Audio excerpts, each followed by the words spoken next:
Welcome back to the Small Business Mindset. Today, I want to have a conversation about asking for permission and why, as small business owners, for some crazy reason, we feel the need to ask permission from the world of what we're doing, of what we're not doing, of what direction we should go within, of what product to sell, of how to offer a service. And I'm going to actually make an argument to discourage you from asking for permission.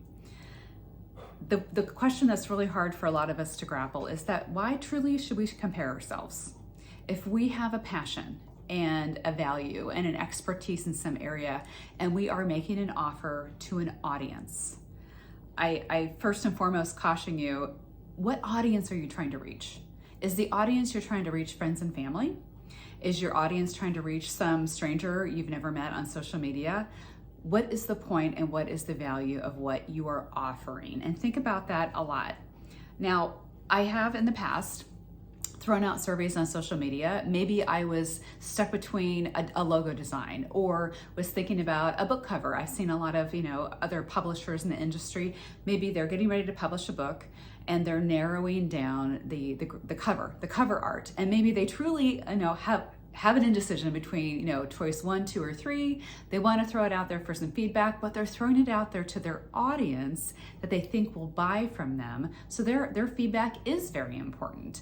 And I guarantee you, before they've even gone that far, they probably narrowed it down from, 20 options to 10 to 5, and maybe they're only showing you their last final 3, which truly, they maybe really like all 3 really well. And they want to engage an audience and say, hey, listen, what do you think? I'm publishing a book. So they already made the decision to go forward with it. But what they're engaging with now is not getting permission from their audience. They're getting engagement from their audience. I think sometimes we confuse this a lot. If we're trying to build a business, the difference between community engagement, and when I talk about community, I'm not talking about the entire community. I'm not talking about the community of your child's school parents. I'm not talking about the community that gets on a message board and exchanges ideas for great recipes, unless that's your lane. I'm talking about the community of potential and current customers. Their feedback is the most important. And notice I said feedback, not permission. You're not asking them permission to sell to them.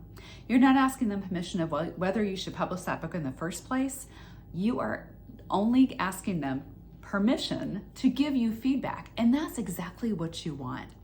So I want to have a conversation today about bringing forth your value and not asking for permission, because honestly, their permission should never matter to you. I see so many people hold themselves back from even getting started.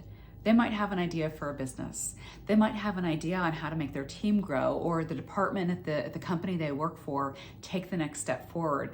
But maybe it's a little outside the box. And that's what makes you as a entrepreneurial-minded person so amazing. Getting permission first holds you back. You might be asking for permission forever because you might not ever get it in the way that you want to receive it.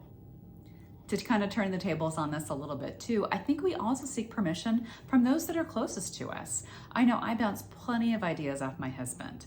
And what I have to stop myself though is that when we have some dialogue and I'm engaging in a conversation, and maybe it's just truly an exploratory conversation, have an idea, need to talk it out. I think a lot of us are like that.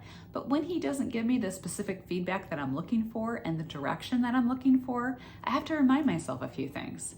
He is in a completely different industry than I am. He's not in sales. He's not in real estate. He's never owned a business. So we think about those certain paths, and he's a very smart guy. I do value his opinion and feedback, but what I have to stop myself in is that I don't need his permission. Now, it's one thing if I were to go to him and say, hey, honey, I want to grow this side of the business, and in doing so, I need to dip into our savings account, and that involves you. I probably do need his permission for that. I need his buy-in and support for that. That's a little bit different conversation than getting permission to go forward with an idea, especially if that idea doesn't cost anything. It is literally an idea. It is an exposure point. It is a service offering. Maybe it's taking your product that you offer and tweaking it a little bit and putting it back out into the marketplace. It is putting your business plan into action or even getting started with something. think the biggest discredit we give ourselves is that we are less powerful than we really are. Because if we don't have all these people giving us thumbs up and saying, yes, I believe in you, I think your idea will sell, we stop and we hesitate. So I ask you, are you asking permission from the right people when you even put yourself in a position to have to ask it or feel like you need to? And then second, harder question that comes from that. If you were asking permission and you're like, no, I feel like I need to do this. Okay, are you getting the results you're after?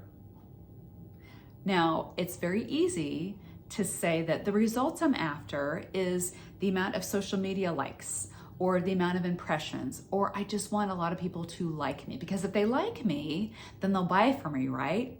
Not always. If your goal is only to be liked, I want you to measure that up against your goal of success and what that looks like for you. And success doesn't always have to be dollars and cents. It doesn't always have to be a bottom line and a paycheck. I think that's probably where you're going with that. When you put yourself out there and create something new and grow and build a business, I hope your end goal has a financial component to it, because a lot of us don't have the time or the energy or the ability to do things only on a pro bono basis. That's great. That's a different conversation. But if your goals are not being met, asking permission and only generating the feedback from in the form of a like is probably not moving the dial for you. I need you to get really comfortable with likes don't always transpire to dollars and success. That's a tough one, because I think we all want to naturally be liked. We want to be people pleasers, and we want to be accommodating, and we want to be invited back to the party, the next time, and things like that. But when it comes to your business, likes do not always equal success, and permission to get those likes does not always equal success. So as we put our businesses together, and as we think through what that actually look like, people who actually have value in your life are the ones that have done what you haven't done before. So let me rephrase that a little bit.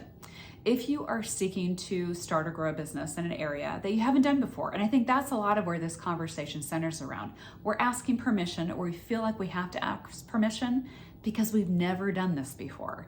And you probably think to yourself, who am I to start this new venture? I don't have the background for it. I haven't been there and done that before. I haven't even tested this idea out because I'm scared. I'm scared of it. And fear drives us. Fear drives us to want to ask permission for others. But I'm going to stop you right there. A lot of people get stuck up on this, so they don't even take the step. And so who can you seek out in your world? And it might not even be someone that you know right now. It might be someone that you've come across in your research, or that you've encountered online. You've read their book, you've listened to their podcast, you like their way of thinking, and you're like, this person is talking and sharing along the same lines of where I'm trying to go. They're the people to ask for advice, because they will be able to give you feedback that's specific to the area of expertise where you need it, because they might have been there, done that before. Now, they might have not have been there, done that in the way you're going to do it, which is even more special. But people that have been successful love to share their perspective and love to share how they did it, because they've realized, hey, listen, if I figured this out, a lot of people want to help people that are back at the starting line, so to help you leapfrog ahead. So those are the people you go after, not to ask permission, because it's not their right to give you permission. It's not their right to say, go for it. I hope they will. And I bet they'll give you all the tools with which to go to. But sometimes I find myself too, in my own business and the ventures I've, stepped forward in, is that I want advice from people saying, okay, when I started this podcast, I knew what I wanted to say. I knew the message, and I knew some topics, and I knew some great guests I wanted to have. But what I didn't have was kind of the way to get the message out and get it onto the podcast platform. So what did I do? Did I talk to people that had never done it before? No. Did I ask them, gosh, I wanted to start a podcast. Do you think it's a good idea?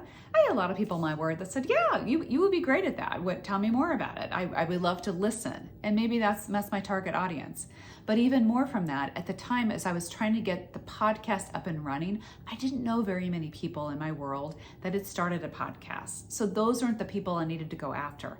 I needed to find the people that had been there, done that before, or tried it and failed so they could point me in the different direction. So I started asking questions. I started connecting with people that I knew in my community that it could be an easy touch. And I started asking questions. How did you do that? What worked? What didn't? And I came across a friend of mine who had started a podcast. And I said, okay, I like how this came together. Tell me more. And she was willing to sit down with me and say, listen, we tried in this venue and I worked with this person and a person that I knew. And they said, we kind of stumbled and we kind of fell and it wasn't great. But that was amazing feedback. She never once didn't tell me, don't do it. I don't think you'll be good at it. She said, this is what my intention was. And the nature of our podcasts are totally different topic levels. So we weren't sharing anything that, could be stolen. I think that's a lot of worry for people too. If they start sharing and asking permission, they need to outdo somebody else. Don't ever think that way. But together I said, do you want to continue on and produce a podcast? She's like, yeah, that is interesting to me. So I kind of had a buddy in crime and we went forward and started investigating what would it truly take and who knows how to do this. And how do I continue to take the next step? So we connected with somebody online, a consultant, started asking questions and said, here's what I want to do. And not once did I say, do you think this is a good idea? Not once. I said, this is what I'm going to do. I set my intention.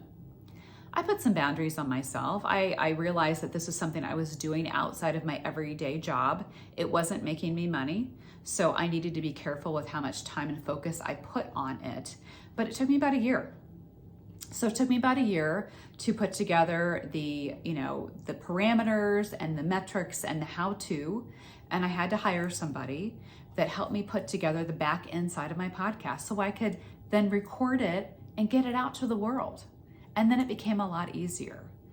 I so much applaud people that go through the steps themselves and they figure it out and they realize it's really not that hard. Well, that's because they have created an area of expertise in their own world. And I think that's marvelous. And I think if they're willing to share that with you, they've just become an expert, believe it or not. Even if you've taught yourself to do something from the ground up, and YouTube is such a great area to learn how to do stuff for yourself because there's how-to videos and there's different ways and they share, the products and the technology and the step-by-step instructions. It's amazing. Connect with those people first and figure out for yourself, okay, is this something I can really do? The other thing I want to talk about when you talk about permission from people is that how bad do you want it? Is their permission going to keep you from doing something? Is a certain person in your life, if they say, yeah, I don't think that's a good idea, does that mean you're going to cross it off your list? Or do you truly have a burning desire to go forward and take the step and make it happen and ask the question and fail and fall on your face, because we all are going to do it, and have to reboot and regroup? Where does your passion lie enough? Are you willing to crawl and be hungry and do it? Don't worry about the likes. Don't worry about people saying yes. Because here's the crazy thing. The people that tell you no, or the people that are skeptical, when you've done that, when you've had the success, when you've built the company and made the sale and shown people, I can achieve this, they will come back around. Instead of saying, I don't think it's a great idea, they'll say, oh my gosh, how did you do that? And they want to learn from you. So there's the full circle. Asking permission, not a chance. Take your own path. Give yourself permission to take the next step.